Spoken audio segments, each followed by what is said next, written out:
ষষ্ঠ তালিকা প্রকাশ পেল, নাম বাদ পড়তেই আন্দোলনে হুঁশিয়ারি, পথে নামার হুঁশিয়ারি দিয়েছেন মমতা বালা ঠাকুরে অল ইন্ডিয়া মতুয়া সংঘের।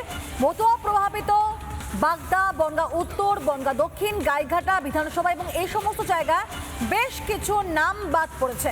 4 বিধানসভায় প্রায় 1,33,790 জন ভোটারের নাম বাদ পড়েছে। এই 1,33,790 জন ভোটারকে শুনানিতে ডাকা হবে বলেই কমিশন সূত্রে খবর। কারণ আমরা জানি যে যাদের নাম বাদ পড়েছে বা যে কারণে তাদের কিন্তু শুনানি হতে পারে এবং সেখানেই তারা বিষয়টা জানতে পারবেন। একই সঙ্গে খসড়া ভোটার তালিকা যখন প্রকাশ পেয়েছে সেখানেও কিন্তু সেই ডিটেলস রয়েছে যে কি কারণে নাম বাদ পড়েছে। তবে যাদের নাম কাটা যাচ্ছে তাদের নাম তোলার ব্যবস্থা করা হবে, এমনটাই পাল্টা দাবি করেছেন শান্তনু ঠাকুরে অল ইন্ডিয়া মতুয়া মহাসংঘ। এবং তাদের তরফ থেকে পরিষ্কার বলা হয়েছে যে যাদের নাম বাদ পড়েছে তারা কিন্তু আবার নতুন করে নাম তুলতে পারবেন বা তাদের বিষয়ে ভাবা হচ্ছে, এমনটাই বলা হয়েছে শান্তনু ঠাকুরে অল ইন্ডিয়া মতুয়া মহাসংঘের তরফ থেকে।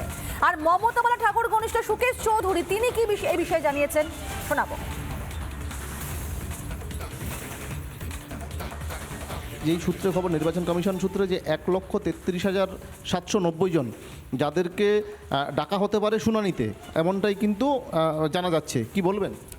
দেখুন, এই আশঙ্কা আমরা প্রথম থেকেই করেছিলাম এবং বারবার এটা নিয়ে আমরা বলছিলাম যে বিজেপি প্রথম থেকেই মিথ্যাচার করছে। শান্তনু ঠাকুর, অসীমবাবু, শুভেন্দু অধিকারী এরা বলছে সারা বাংলায় রোহিঙ্গা বাংলাদেশি অনুপ্রবেশকারী ভরে গেছে, আমরা হিন্দুদের কিছু করব না, হিন্দুরা তাদের একটি নামও ভোটার তালিকা থেকে বাদ যাবে না, বাংলাদেশি রোহিঙ্গা এবং বাংলাদেশি মুসলমান এবং রোহিঙ্গাদের নাম বাদ যাবে। কিন্তু আজকে নির্বাচন কমিশনের যে রিপোর্ট তাতে এটা পরিষ্কার হলো যেখানে কোথাও মুসলমান রোহিঙ্গার গন্ধ নেই, সেই মতুয়াদেরই নামই বাদ পড়তে চলেছে। নমশূদ্র, রাজবংশী সম্প্রদায়ের, আদিবাসী সম্প্রদায়ের নাম বাদ পড়তে চলেছে। যে আশঙ্কা করেছিলাম, এটা নিয়ে মতুয়াদের মধ্যে চরম উৎকণ্ঠা তৈরি হয়েছে, বহু ফোন এসেছে ইতিমধ্যে। এবং আমি বলতে চাই যে এই উৎকণ্ঠার কারণে যদি কোনো মতুয়া উদ্বাস্তু এদের কোনো দুর্ঘটনা ঘটে, তার দায় পুরো শান্তনু ঠাকুর এবং বিজেপি, অসীম সরকার, শুভেন্দু অধিকারীদের নিতে হবে। মতুয়ারা ছেড়ে কথা বলবে না।